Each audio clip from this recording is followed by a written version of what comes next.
when there is nothing left but love. Chapter 10. Ashton ignored me.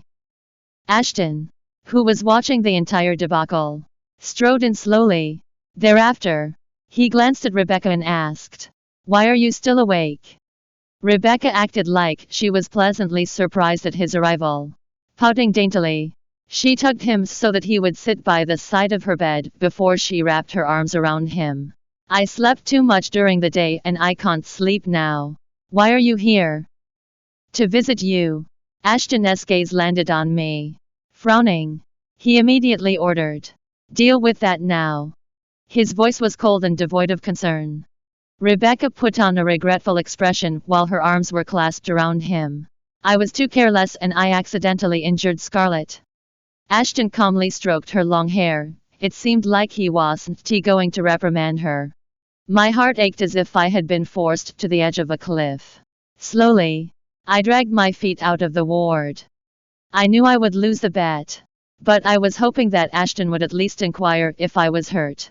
That would have been sufficient for me.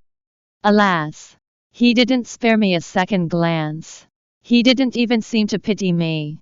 In the hallway, a tall figure blocked my way. I looked up and was met with Joyread Crest's stern gaze. Confused, I greeted him. "Dr. Crest." He gave me a long look before he asked, "Does it hurt?" At his question, sorrow and bitterness washed over me.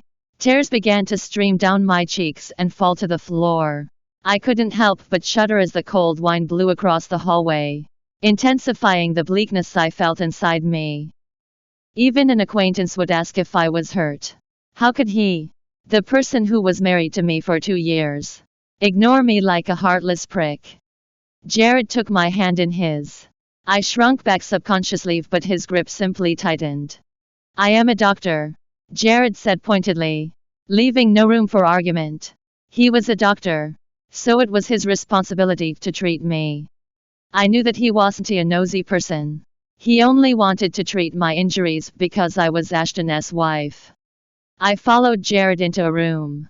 He uttered some words to the nurse on duty before he turned to tell me, "She will tend to your wound." I nodded. "Thank you." After Joyread left, the nurse cleaned the burn on my hand carefully. Her brows scrunched up when she caught sight of several blisters. "This is rather serious. It might leave a scar." "It's fine. This is a lesson to be remembered." As there were blisters, the nurse had to prick them to clean the burns thoroughly. Worried that I wouldn't be able to bear the pain, she cautioned me, "It might hurt. Bear with it." This is nothing.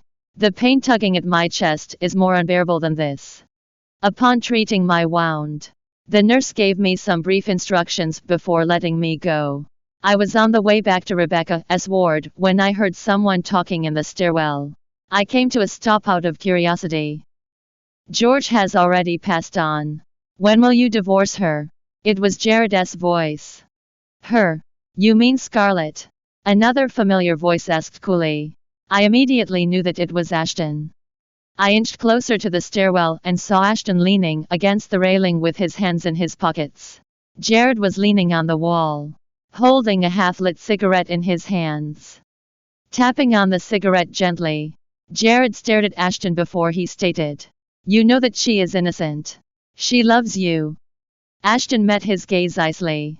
"I wasn't aware that you were this concerned for her." At his words, Joyread frowned. "Don't overthink it.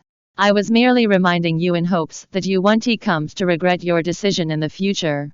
Even though she loves you deeply now, she may eventually throw her love away." "Ha!" Ashton sneered. "I've always scorned her love." I couldn't bring myself to listen to the rest of his sentence. Some things are better not heard. I would be a fool if I insisted on eavesdropping. Welcome to download Joyread app to read more chapters of When There Is Nothing Left But Love novel online.